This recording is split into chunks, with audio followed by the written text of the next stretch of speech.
The world has been fed many lies about me. I have read very few truths. Who are you?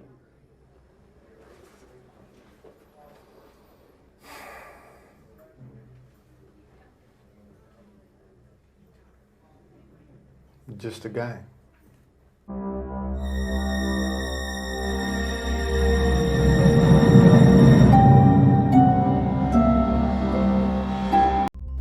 Durante los siguientes meses, el número de víctimas aumentó.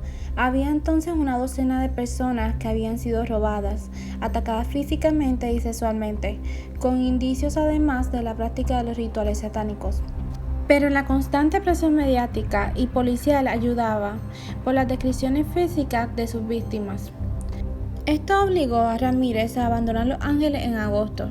Se mudó a San Francisco. Allí provocó nuevas víctimas. 3 días más tarde de los asesinatos que había cometido, atacó a una menor de 16 años.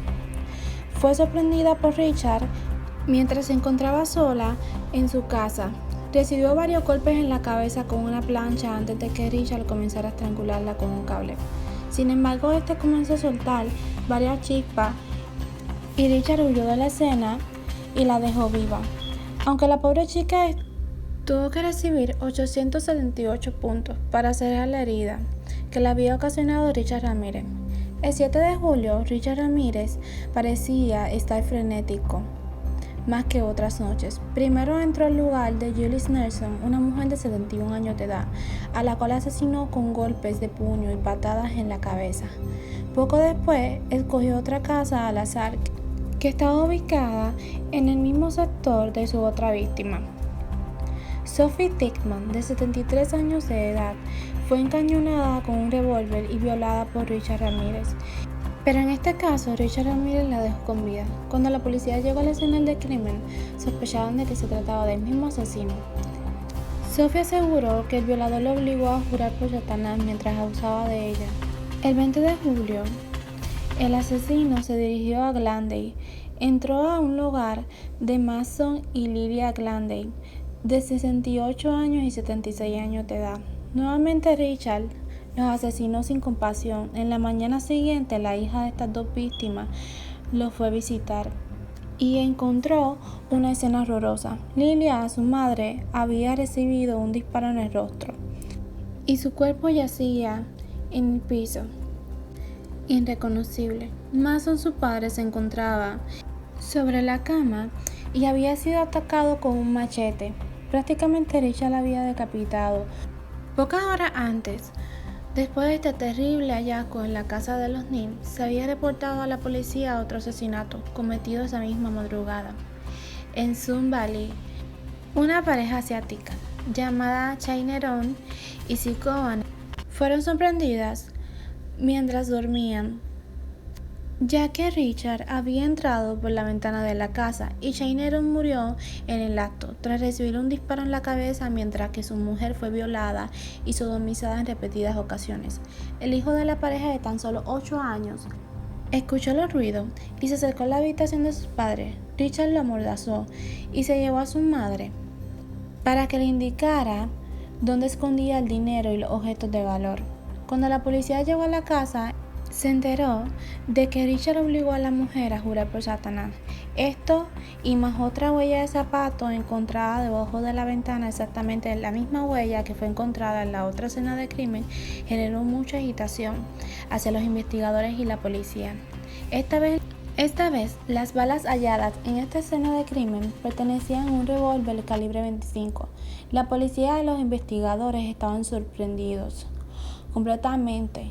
Desesperados, decidieron acudir a los ciudadanos para conseguir algunas pistas que los llevaran hacia Richard Ramírez. La radio y la prensa y la televisión comenzaron a difundir la noticia de que un asesino en serie estaba rondando por la ciudad de Los Ángeles y se ha llevado múltiples víctimas. Los macabros comportamientos de ese asesino, además de los macabros rituales del psicópata y su modus operandi tan distinto a otros asesinos, causaron mucho pánico en la ciudad de Los Ángeles, ya que atacaba al azar y nadie podía estar a salvo en su propia casa. Los conductores de la radio y de la televisión comenzaron a pedir a las personas que se mantuvieran a salvo y cerraran puertas y ventanas, que mantuvieran luces encendidas y que estuvieran atentos a cualquier persona sospechosa que observaran recorriendo los vecindarios a altas horas de la noche y de la madrugada. La prensa lo inmortalizó con el nombre del acosador nocturno, debido a que todos los ataques eran por la noche. Los policías difundieron impresos con la policía de Ramírez, la cual fue elaborada por las descripciones de los sobrevivientes y las víctimas de Richard Ramírez. Se trataba de un hombre alto, delgado y de ojos negros y penetrantes, rasgos latinos con apariencia intimidante y con mal aliento. De hecho, uno de los detalles más destacados por la fotografía de Richard era que tenía los dientes podridos. Los investigadores y la policía abrieron líneas telefónicas exclusivas para dar datos sobre posibles sospechosos, las cuales pronto colapsaron en agosto de ese año. Se tuvieron que traer perros guardianes desde 8 estados. Una demanda de canes aumentó rápidamente. El 24 de agosto de 1985 se vendió la cantidad de armas más grande de la historia de la ciudad. Atrapar a los cazadores nocturnos se convirtió en una prioridad nacional. El investigador Frank Salerno se encontraba consternado, ya que se estaba contagiando del ambiente de pánico que azotaba con ferocidad Los Ángeles. Y el investigador Salerno dijo: así nunca tuve un caso que me afectara personalmente hasta que surgió este. Esa fue la única vez que me preocupé, no solo por mi propia seguridad, sino que principalmente por la de mi familia. El 8 de agosto, Elías Aboga, de 31 años de edad, y su esposa Sakina, de 24 años, fueron sorprendidos mientras dormían por Richard Ramírez. Cerca de las 2:30 de la madrugada, Elías murió de un disparo en la cabeza y su mujer fue violada reiteradas veces. Posteriormente, aunque la amenazó con el arma, decidió no matarla, y la joven llamó al 911. Simultáneamente, un vecino de la zona, al ver un coche estacionado de manera sospechosa, decide apuntar su matrícula y se la entrega a la policía, la cual logra encontrar el vehículo, pero no al asesino. Sin embargo, las investigaciones policiales prosiguieron y se encontraron las huellas dactilares de Richard Ramírez en el vehículo, las cuales posteriormente fueron encontradas en la base de datos y por fin encontrarían el rostro del acosador nocturno. La fotografía sería difundida por todos los medios de comunicación en San Francisco. Ramírez, tras robar un vehículo, se detuvo en un vecindario cerca de la bahía de San Francisco. A eso, cerca de las 2 de la mañana, entra al hogar de una pareja taiwanesa. Mientras estos dormían, mató de un disparo a Peter Pan, un jubilado de 66 años de edad. Su esposa Bárbara fue violada reiteradas veces y recibió un disparo en la cabeza. Si bien la pobre señora no falleció tras el ataque, quedó con graves secuelas que la dejarían en silla de ruedas por el resto de su vida. Cuando la policía descubrió la escena, se comunicaron instantáneamente con las autoridades de Los Ángeles. Había algo que las mismas autoridades deberían ver con sus propios ojos. Cuando el detective Frank Salerno y el agente Gil Carrillo ingresaron a la habitación, confirmaron lo peor. En una de las paredes se encontraba un pentagrama satánico, además de la palabra Jackknife. Los casquillos de balas encontrados en la escena del crimen pertenecían al calibre 22. Y con todas las escenas del crimen, Richard Ramírez nuevamente fueron encontradas las huellas de zapatos. No había dudas de que era la misma persona y que había vuelto a atacar nuevamente, pero Richard Ramírez firmaba con Jackknife. Las autoridades de San Francisco decidieron hacer un comunicado en prensa, que resultó bastante poco afortunado. Y todos los reporteros gráficos y de canales de televisión del país transmitieron en vivo. La alcaldesa de la ciudad, Dianne Feinstein, dijo ante las cámaras: él es una persona que entra a sus casas en la noche para matar y mata a cualquiera. La recompensa es de $10 millones por alguna información que sirva para atraparlo y condenarlo. Decía esto mientras sostenía el retrato de Richard Ramírez en sus manos. Esta conferencia despertó gran pánico en la población. El peor error que cometió la alcaldesa fue revelar públicamente información confidencial acerca de esta investigación, especialmente del hallazgo de sus huellas y el tipo de calzado que utilizaba Richard, además del calibre de arma que utilizaba para su asesinato. La policía y los investigadores quedaron indignados ante la imprudencia de la alcaldesa, la cual podría terminar desbaratando todos los esfuerzos para atrapar al asesino en serie. De hecho, cuando Richard Ramírez vio por la televisión la conferencia, tomó sus zapatos y su revólver y los lanzó desde el puente Golden Gate esa misma noche. Cuando Richard Ramírez decide regresar a la ciudad de Los Ángeles, es inmediatamente identificado por las personas que se encontraban en la estación de autobuses.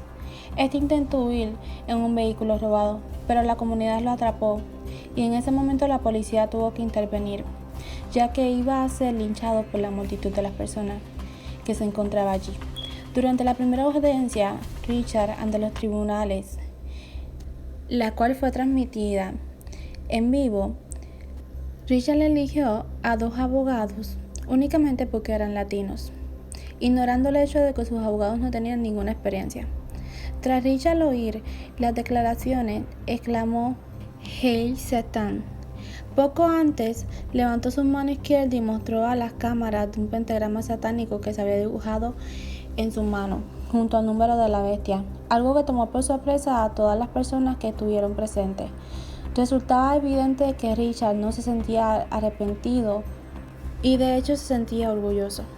Philip Carlos, el autor del libro Night Stalker, quien tuvo la oportunidad de entrevistar a Richard Ramírez, comentó en el documental sobre el asesino y dijo: Richard era bastante maleducado y agresivo, insultó a todos los que estaban ahí y cuando la gente vio cómo era realmente se asustaron. Aún más los criminólogos que entrevistaron al asesino dijeron que se trataba de un psicópata cruel y egocéntrico y completamente obsesionado por su creencia satánica. Lo que más llamaba la atención era el comportamiento ambiguo de Ramírez, que mostró durante su carrera criminal. Richard era un asesino con muchas características distintas, entre organizado y desorganizado. En algunos casos también rondaba durante varios días por los hogares de sus víctimas, seleccionándolos y realizando llamadas anónimas, amenazadoras hacia sus víctimas, con el único fin de asustar y perpetuar a sus habitantes antes de matarlos. El modus operandi de Richard era extraño. También su selección de armas homicidas, ya que muchas veces asesinaba estrangulando, apuñalando o golpeando con martillos, o bates también, puños y patadas, o simplemente matando con un revólver. Generalmente los asesinos en serie tienen solamente un modus operandi de asesinar a sus víctimas, y esto puede depender de que los excitan más y que le da más sensación de poder. Richard era un asesino muy impredecible. El 22 de julio del año 1988 se realizó la sesión del jurado, que se encargaría de enfrentar y condenar a Richard Ramírez al mismo tiempo. Ramírez demostró tener un comportamiento desquiciado tras la reja. Su comportamiento desquiciado iba en aumento. Una de las veces se cortó y hizo un dibujo con un pentagrama en la pared de su celda. El 3 de agosto del año 1988, Richard había realmente conseguido llamar la atención cuando aseguró que había conseguido un revólver de contrabando en la sala de juicio para disparar sobre el fiscal. Fuera simple una tontería, lo que dijo Richard llegó a la prensa y puso nervioso a muchas personas. Y las autoridades instalaron en plena sala de tribunales un detector de metales.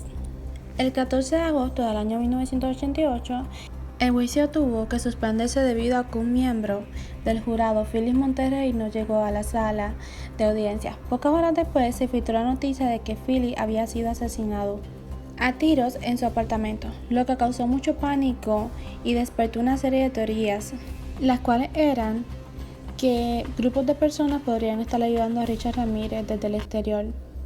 Pero pronto se supo que el novio de la mujer asesinada había sido culpable y que se había suicidado después de matarla. Aún así, el jurado estaba aterrado. Richard comenzó a notar que mujeres de todas las edades comenzaron a visitar la corte vestidas completamente de negro. De pronto Richard se dio cuenta que las mujeres solo buscaban cruzar miradas con él. Uno de los beneficios que obtuvo por estar encerrado fue el conseguir que le arreglaran los dientes, ya que los tenía totalmente podridos.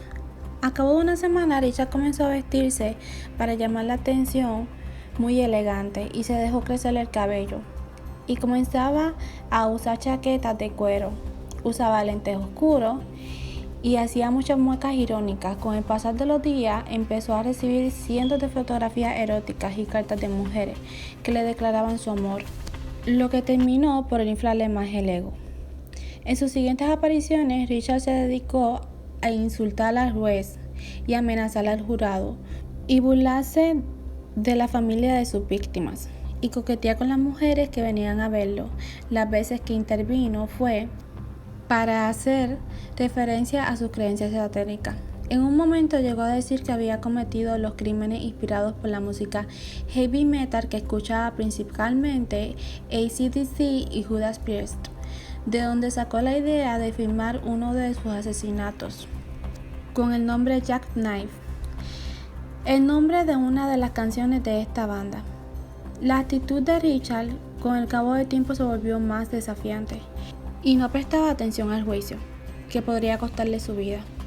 Tras 22 días de liberación de Richard Ramírez, fue encontrado culpable de 14 cargos de asesinato, 5 intentos de asesinato, 11 agresiones sexuales y 14 allanamientos de morada con robo también, 13 de menores de edad, los cuales efectuaba con el único fin de asustarlos y verlos sufrir para abandonarles a unos cuantos kilómetros de sus hogares. Richard Ramírez enfrentaba 2 cargos, una pena de muerte o la condena perpetua, sin posibilidad de libertad condicional. El 3 de octubre del año 1989, Richard Ramírez fue condenado a pena de muerte en la cámara de gas en la cárcel de San Quintín, en California.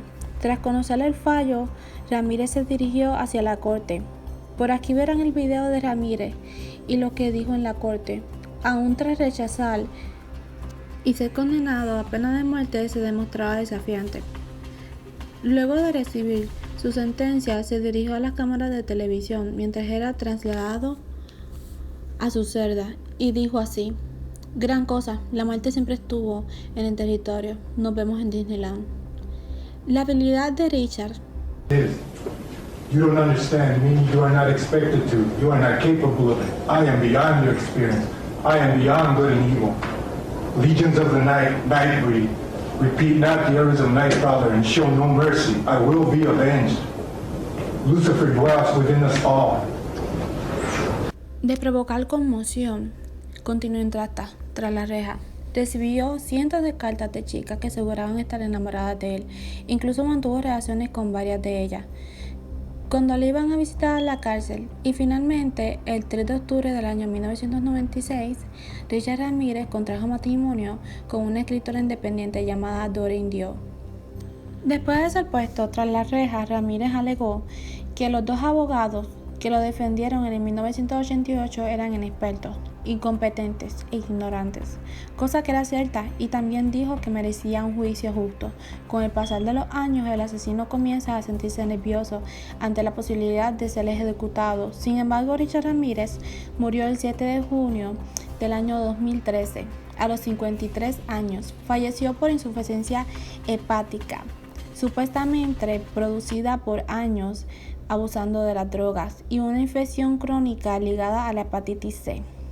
Después de su muerte, el cuerpo de Ramírez permaneció durante semanas sin ser reclamado por su esposa. No dio señal de vida hasta la fecha y se declaró como desaparecida. Se asegura que ellos habían terminado su relación hace varios meses antes, pero los documentos oficiales aún permanecían como casados. Según algunas fuentes, su mujer dijo que si Richard sería ejecutado, ella se quitaría la vida. El 10 de abril del año 1984 sucedió un asesinato de una niña de tan solo 9 años de edad.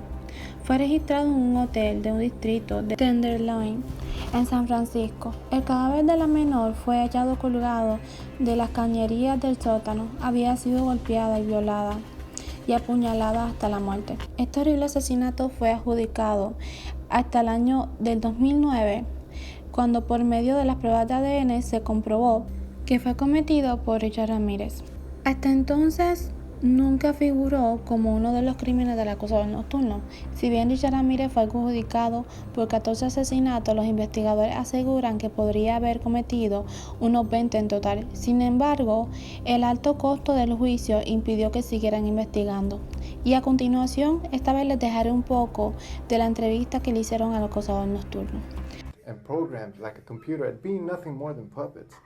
This nation, this country is founded in violence. Violent delights tend to have violent ends. Madness is something rare in individuals, but in groups, people, and ages, it is a rule. Killing is killing, whether done for duty, profit, or fun. Men murdered themselves into this democracy. You're good at reading your script, Richard, but you're not much at answering my direct questions. A lot was made that you're a devil worshiper.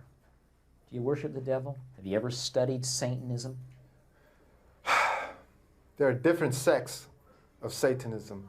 Have you studied, just yes or no, have you studied Satanism? Yes, I have. Are you a worshiper of the devil? No comment. Come on, Richard. I can tell you a little bit about Satanism. Well, I'm interested in hearing what you got to say then.